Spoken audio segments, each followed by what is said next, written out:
and welcome to The Natural Selection, a podcast produced by the Biosciences postgraduate students of the University of Exeter's Cornwall campus. I'm Jax. And I'm Nick. And we're your hosts for today. And today we're sitting with Colin Speedie, who is one of the founding members of Sequest in the UK. Thank you very much for joining us today, Colin. Absolute pleasure. Could you tell us a little bit about how Sequest started and how you got into that? Yeah, Sequest was formed within the Devon and Cornwall Wildlife Trusts, and it was born out of frustration that we had lots of little tiny projects going on at that time. I was running a thing called the Basking Shark group. Nick Tregenza was running the cetacean group, mainly looking at bottlenose dolphins, and Stephen Westcott was running the seal group.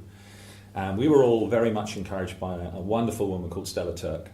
And there were a number of other volunteers that were part and parcel of it. But most people had one interest. And what we wanted to do was to try and pull them together so that we made more of a marine group, and also we made ourselves look bigger and tougher than we really were, because there were actually very few of us. So the concept of Sequest was that the two wildlife trusts would join together and throw in their forces to support this fledgling organisation and put some strength and weight behind it and build it. And so we slowly did. And so we started out by offering training and giving people opportunities to join us as volunteers. And eventually it grew into what you see today, which is a really vibrant, active, attractive organisation which gets people out on the cliffs. It's wonderful. And what does that involve when people come out and join Sequest and come out onto the cliffs? What is it they're actually doing? Well, there's an element of training, of course, and if you're going to gather data, the data has to be credible data. So one of the first things you have to do is to try and give some people some kind of idea about what they should be looking for. And in the very early days, people thought this was almost impossible, which is not absolute nonsense. It's straightforward identification. And most of the survey techniques, of course, are relatively simple, timed sea watches and that kind of thing from a single point so that you get some replicable data. And so the idea is to get people into that frame of mind, which is citizen science, that even though you may not have a PhD, it doesn't hold you back from actually getting involved as an active participant in gathering information about the wild world around you. So, and you've got a book out, The Sea Monster's Tale in Search of the Basking Shark, which is an amazing title. Thank you. Have you always been particularly focused on basking sharks? Yeah, I was the proverbial weird kid. I grew up in South Devon. I'm from Scotland originally. My parents moved down, and I grew up in a little seaside town. And like most of the kids there, I had a tiny little boat, and we used to go out mackerel fishing and things in the summer. One day, some of the local fishermen who used to set probably illegal salmon nets offshore caught a basking shark in one of the nets. And they dragged it into the little cove where we kept our boats, and it wasn't even a very big shark, actually, I know now, but it did look like it then. They managed to cut it free and it got away, and myself and all my mates were absolutely appalled that there were things of this size just where we went out fishing. But I was surprised to see this and believe it. And then when I went away to school, I had books like Gavin Maxwell's Ring of Bright Water, which referred to basking shark hunting. So I did a little digging around. I got one of his other books, which was called Harpoon Adventure, which was about his abortive basking shark factory in the Western Highlands of Scotland. And between him and Gerald Durrell and many other things, I thought, that's the life I'd like to lead. And I ended up getting involved early on in the 80s in doing basking shark research because I was a yacht skipper. I had no scientific qualifications because I'd struggled with maths, but I was able to take part because they needed professional yacht skippers. So I found myself in the good position of actually getting involved in something I cared about, from left field, really. Fantastic. And that was in the early 80s.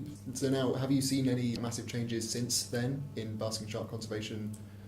It's a different world altogether. Totally I mean, at that time, you should remember that basking shark hunting in Britain wasn't made illegal till 1998.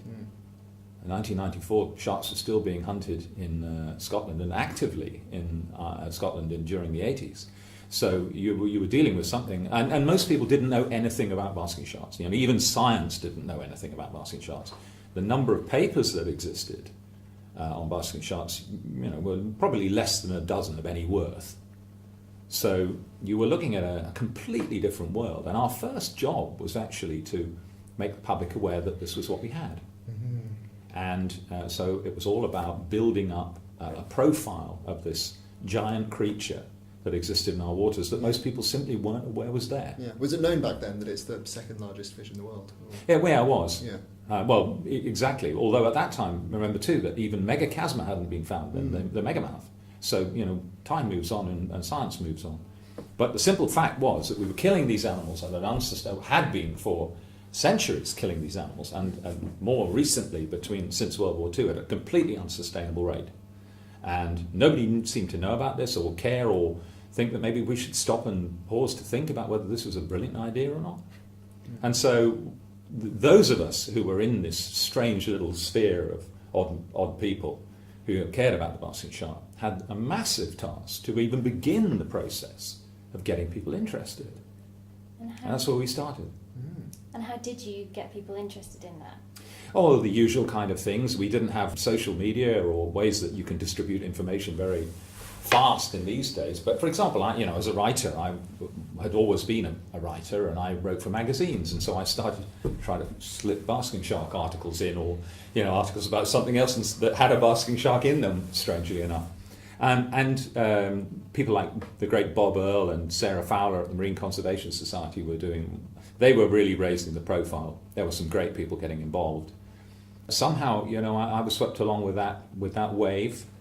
Before too very long, we began to get in front of government ministers and start to make the case. We didn't last long in front of these government ministers, by the way, but we did have a go. And we did begin the slow fight back. Fantastic.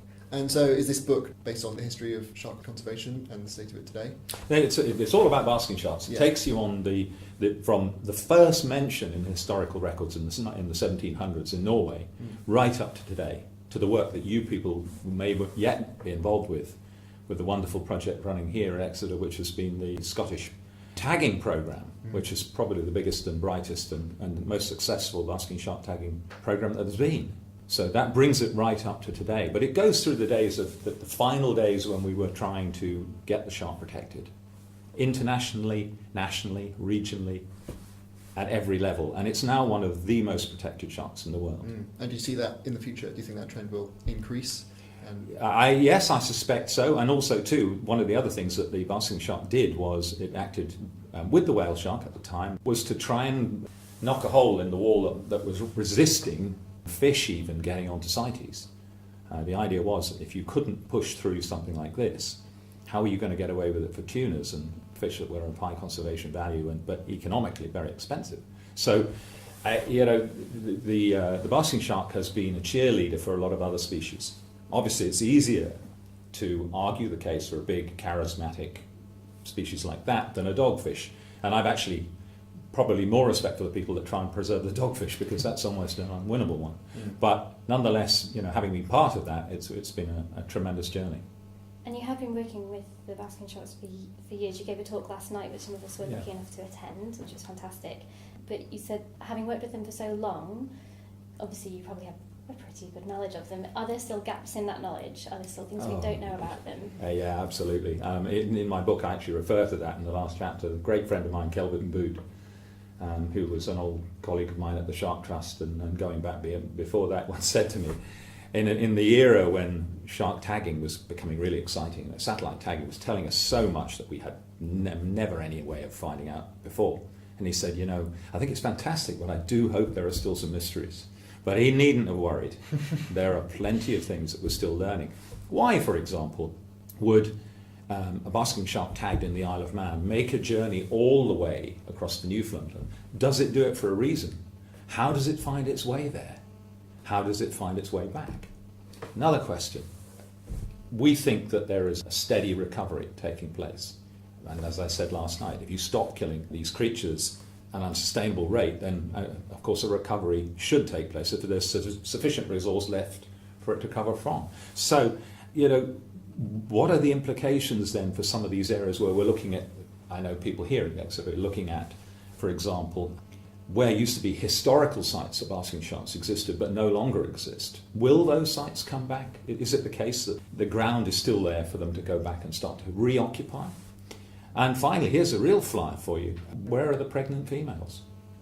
We only have one solitary record of one animal that was by-caught in a net in Norway giving birth to live pups. So where are the pregnant females?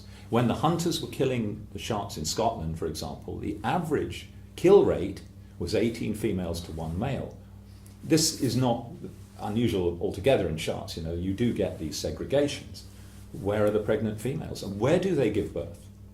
So there is an astonishing amount that we still don't know. So go and find out. Oh, thank you so much. If you could talk to basking sharks and ask them anything, what would you ask them? Wow, that's a tough one. How do you like it here? The thing is that these are such enigmatic creatures that they don't entertain us like cetaceans do, for example. So when you see a dolphin or a whale, they are spectacular, and they're obviously smart and cognizant that you're there, and social and many other things. Basking sharks, not at all. They exist in their strange fishy world. And I suppose if I had to ask anything like, it might be, what is it like in your world?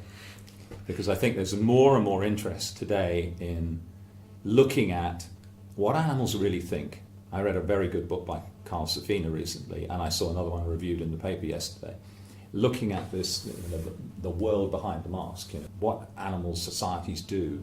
Do they have functions like us? Do they have cares and concerns for each other as we do? In the case of the basking shark, probably not, but a fairly simple creature. But anyway, it's good to see them, isn't it? Fantastic. It certainly is.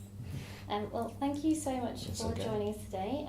So your book was published in March, Sea Monster's Tale, and how can people get hold of that book, and how can they find out more about you and what you're doing? We have a Facebook page, a Sea Monster's Tale page. The publishers are Wild Nature Press. They also have a website where you can buy the book, or you can go through bookstores or Amazon, the Natural History Book Society.